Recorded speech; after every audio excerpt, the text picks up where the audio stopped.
अस्सलाम वालेकुम एवरीबॉडी। हमारी 2 क्लासेस हुई हैं और आज ये तीसरी क्लास है and we are on chapter 3 right now and the title of the chapter is statistical refresher.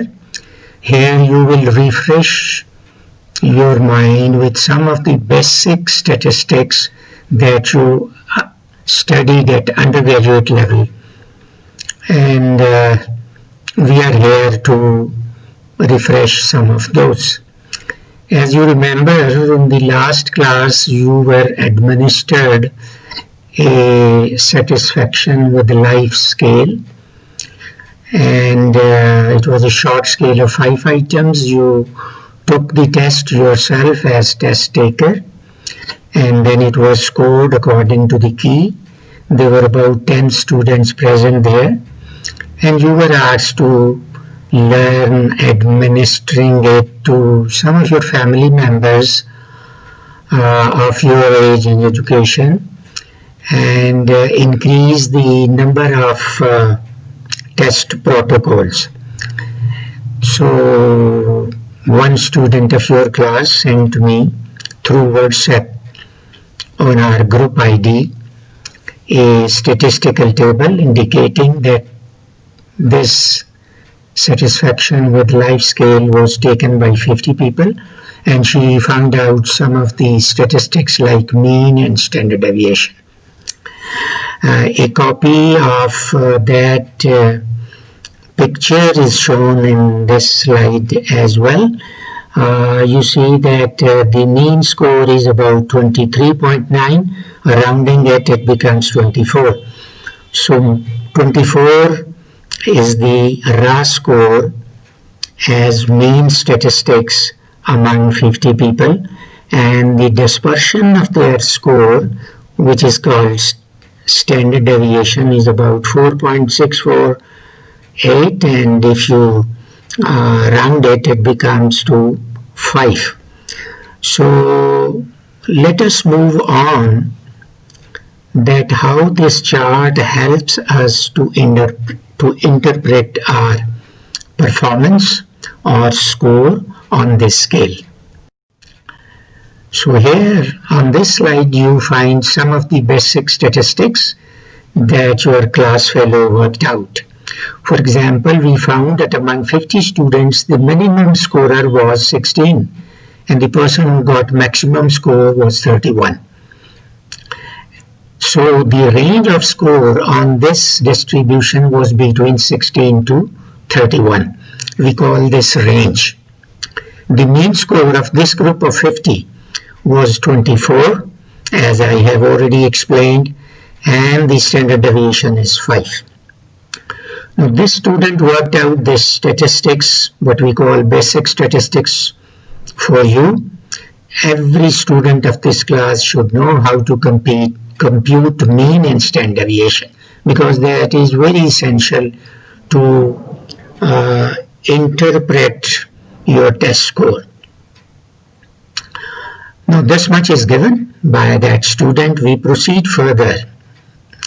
Whatever your score is, just a raw score. ये कच्चा स्कोर है. raw means कच्चा, जैसे कच्चा फल. तो फिर उस कच्चे फल को कुछ प्रोसेस करते हैं और उसको गरमाइश देते हैं ताकि वो पक जाए एंड ये खाने के काबिल हो जाए. तो इसी तरह ये आपका रा स्कोर है, ये इंटरप्रिटेशन के काबिल नहीं है. अगर कोई कहे जी मेरा 25 स्कोर आया है, तो we don't understand anything from the raw score. 25 score आया, इसका कोई मतलब नहीं. तो इसको इंटरप्रेट करने के लिए, how good is this score, is it satisfactory, is it weak score, we don't know it. Somehow आपके पास मीन स्कोर है, जिससे कंपेयर करते हुए आप ये जान सकते हैं कि आपका स्कोर मीन से कम है या मीन से ज्यादा है. कितना कम है, कितना ज्यादा है, ये जस्ट मीन के करीब है. गोया mean, above mean and below mean, तो ये 3 कैटेगरीज हो गई. इससे आपको कुछ इत्मीनान होगा कि हमारी परफॉर्मेंस इस टेस्ट पे कैसे रही. अगर हम 3 कैटेगरी से बढ़े और 4 कैटेगरीज बनाना चाहें तो ये कुछ इस तरह होगी जो कि इस स्लाइड के सेकेंड हाफ में आप देख रहे हैं। हमने स्टैंडर्ड डेविएशन जो कि 5 है उसको उठाते हुए, उसको यूज करते हुए ये स्कोरिंग बैंड निकाल दिया। स्कोर एक फर्द के स्कोर को कहते हैं और स्कोर बैंड कहते हैं एक हद से स्कोर शुरू होकर एक हद पे खत्म होता है। So first band is between 16 to 20 and we find its frequency is 10. So there are 10 students in this group of 50 who got their score on life satisfaction between 16 to 20. इसी तरह 14 और लोग हैं जिनका स्कोर 21 से 25 के दरमियान गिरता है, इस स्कोर ब्रैकेट के दरमियान है। और अगले 32 स्कोर ऐसे हैं जिसका 26 से 30 के दरमियान गिरते हैं। तो आप देखें 16 से 20 5 का बैंड है, 16 को भी शुमार करें, 16, 17, 18, 19, 20 5 का बैंड है। फिर इसको ये कॉन्टिन्यूस डिस्ट्रीब्यूशन करते हुए अगले स्टेप में हम 21 से शुरू होते हैं, 21, 22, 23, 24, 25 5 का बैंड है। फिर 26 से शुरू हुआ तो 30 का बैंड है। फिर आगे 31 से ऑनवर्ड। तो ये हमने 4 कैटेगरीज बना दी। इन कैटेगरीज के नाम भी आगे लिख दिए।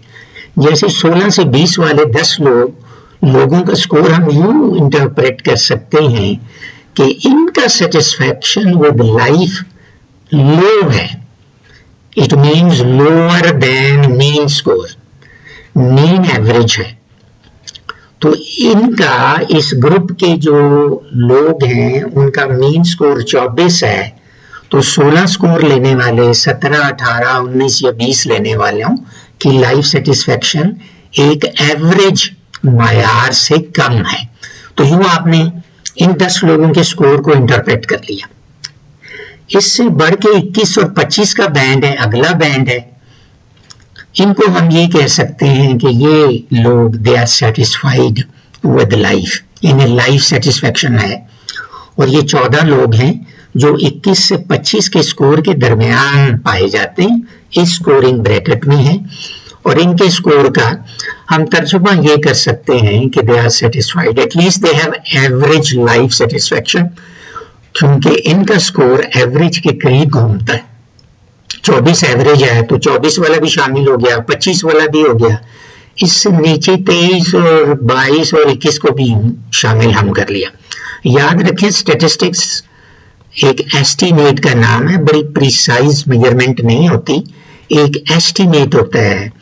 और फिर मेजरमेंट में कुछ एरर भी होती है।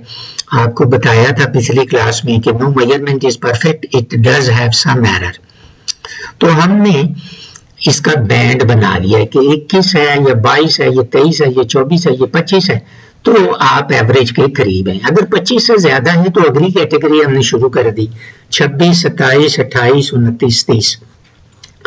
अब ये 32 लोग हैं और ये इनको हम कह सकते हैं कि they are fairly good in life satisfaction, यानी लाइफ सेटिस्फैक्शन में they are above average, they have a fairly good level of satisfaction। और फिर इससे ज्यादा जो स्कोर करने वाले हैं 31 और उससे आगे बढ़ते जाएं, अगर कोई हो 5 का बैंड बना सकते हैं। तो ये 4 लोग हैं। चूंकि इनका स्कोर काफी ज्यादा है इसलिए हम कह सकते हैं कि they are highly satisfied with their life. तो इस तरह इन 50 लोगों को कम से कम इन 4 कैटेगरीज में हम बांट सकते। और हमने कैटेगरी क्यों बनाई? सिर्फ खुद को कैटेगराइज किया स्कोर बैंड के हवाले से कि मैं किस कैटेगरी में गिरता हूं और उस कैटेगरी का तर्जुमा क्या है, यानी उसकी इंटरप्रिटेशन क्या है। Whether your level of satisfaction is low, average, fairly above average और हाईली अबव एवरेज। तो यूं आपके स्कोर की इंटरप्रिटेशन मुमकिन हुई। अच्छा, ये जो हमने मेन स्टैंडर्ड डेविएशन और ये कैटेगरीज बनाई हैं, इनको हम कहते हैं नॉर्म्स। तो हमने अपने स्कोर को इंटरप्रेट करना है keeping in view the norms, क्योंकि ये नॉर्म रेफरेंस टेस्ट कहलाएगा। नॉर्म रेफरेंस टेस्ट वो होता है जिसमें हम देखते हैं कि हमारे ग्रुप के दीगर लोगों की परफॉर्मेंस कैसी रही और उनके मुकाबले में हम कैसे रहे। जैसे कि पिछली 4 कैटेगरीज हमें बताती हैं कि हम किस कैटेगरी में हैं, और ओवरऑल 50 लोग हैं और मीन इतना है और स्टैंडर्ड डेविएशन है। गोया हम अपने मुतालिक कुछ असेसमेंट कर सकते हैं, अपने स्कोर की तशरीह कर सकते हैं, अपनी सेल्फ एवेल्युएशन कर सकते हैं। तो हमें न सिर्फ ये जानना है कि हमारा स्कोर क्या है जो कि रॉ स्कोर है, हमने ये देखना है कि औरों के मुकाबले में हमारा स्कोर और मीन स्कोर के मुकाबले में हमारा स्कोर कितना कमतर या बढ़तर है या एवरेज के करीब है। So what is score? Score is a number assigned to any psychological characteristic to measure which we take a test, as in this case it was life satisfaction. So life satisfaction was the characteristic that we measured through this scale, and we obtained our raw score. Our raw score cannot be interpreted. There we have to transform it or convert it to a standard score. Standard score बामान्य score है, ये एक relative score भी कह देते हैं। ये हमारा स्कोर एक ऐसा स्कोर है जिसमें हमें अपनी हैसियत पता चलती है बमुकाबला अदर्स, तो इसीलिए इसे नॉर्म रेफरेंस टेस्ट कहते हैं। नॉर्म्स का मतलब है वो पूरा डाटा जो कि 50 लोगों ने हमें फराहम किया है। तो know your raw score, what does it indicate? What level of satisfaction do you have in your life?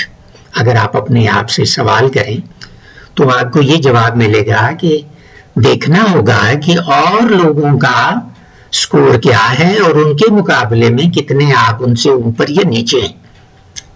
और ऊपर और नीचे जानने का एक बेहतरीन तरीका ये है कि मीन निकाल लें अपने ग्रुप के स्कोर का, क्योंकि मीन एक सेंट्रल पॉइंट है। मीन को मेजर ऑफ सेंट्रल टेंडेंसी भी कहते हैं, एक मरकजी नुक्ता है, एक सादा लफ्जों में एवरेज पॉइंट है।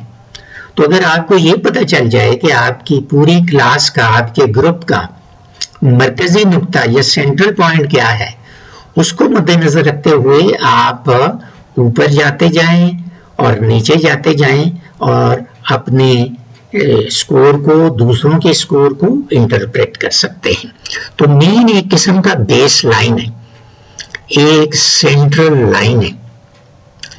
जैसे फुटबॉल का मैच शुरू होता है तो पूरी ग्राउंड के सेंटर में एक लाइन खिंची होती है और वहां से मैच शुरू होता है। जिसने टॉस जीता होता है वो उस बॉल को पहले किक लगा के ग्राउंड के जिस तरफ फेंकना चाहे फेंक दे, और ये फिर सिलसिला जारी रहता है हत्ता कि कोई गोल कर लेता है और कोई कितने गोल करता है।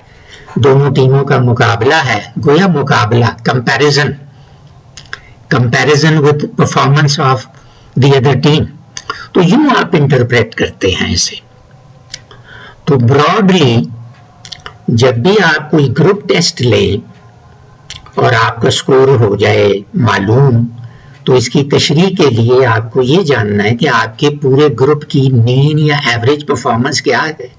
उसको सामने देखते हुए आप अपने स्कोर की इंटरप्रिटेशन या इवैल्यूएशन कर सकते हैं ताकि आप सेटिस्फाई हो कि आपका स्कोर कैसा है, कितना भला है, कितना अच्छा है। How good is your score? When you come to know how good is your score, this is called test interpretation. तो पिछली स्लाइड में हमने 4 कैटेगरीज बनाई, 5, 6 जितनी आप चाहें, स्कोर बैंड जितना नैरो कर देंगे इलेबोरेट होती जाएंगी। तो यूं आप स्कोर अपना इंटरप्रेट कर सकते हैं।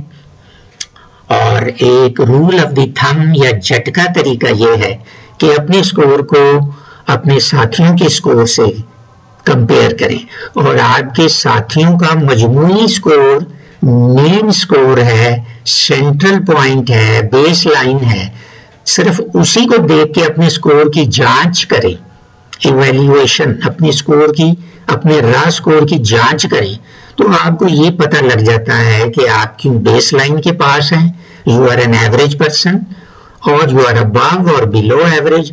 और इसी तरह ये 3 दर्जे हैं, आप 4, 5, 6, 7 दर्जे अपनी क्लास के कैटेगरीज बना के तो ज्यादा इस कंपैरिजन को फाइन ट्यून कर सकते हैं, अपने स्कोर को ज्यादा अच्छी तरह असेस कर सकते हैं। अगली प्रेजेंटेशन में हम आपको ये बताएंगे कि हम दूसरों से अपना मुकाबला, अपनी स्कोर का मुकाबला कैसे कर सकते हैं। तो इसका एक तरीका है जिसे कहते हैं converting your raw score into standard score. Standard का मतलब है मायारी, तो स्टैंडर्ड स्कोर मायारी स्कोर है, इसको रिलेटिव स्कोर भी कह सकते हैं। ये आपका मुकाबले का स्कोर है, यानी तकाबुली स्कोर है। इसको कैसे बनाते हैं, बुनियादी चीज इसके लिए मीन और standard deviation of the group होनी चाहिए। अब having mean and standard deviation, what next to do, ये हम आपको आगे बताएंगे। मैं आपको एक असाइनमेंट भेजता हूं, इसके 5 नंबर हैं, उस पे इसी डेटा को, ये जो डेटा है, एक डेटा आपको मिलेगा, मीन और स्टैंडर्ड डेविएशन निकाले होंगे। अब इसमें 2 स्टेप आपने आकर बढ़ना है कि आपने जी स्कोर निकालना है और टी स्कोर निकालना है। आप लोग गूगल करके जरा देखिए जी स्कोर और टी स्कोर का क्या मतलब है, किताब पढ़ के भी देख सकते हैं और अपने अंडरग्रेड के लेसन को भी अगर जहन में लाएं तो आपको पता चल जाएगा। तो मैं आपको एक असाइनमेंट मेल करूंगा LMS के थ्रू और आपको बताया जाएगा कि आपके स्कोर का और रॉ स्कोर को कन्वर्ट करके आपका क्या टी स्कोर बनता है।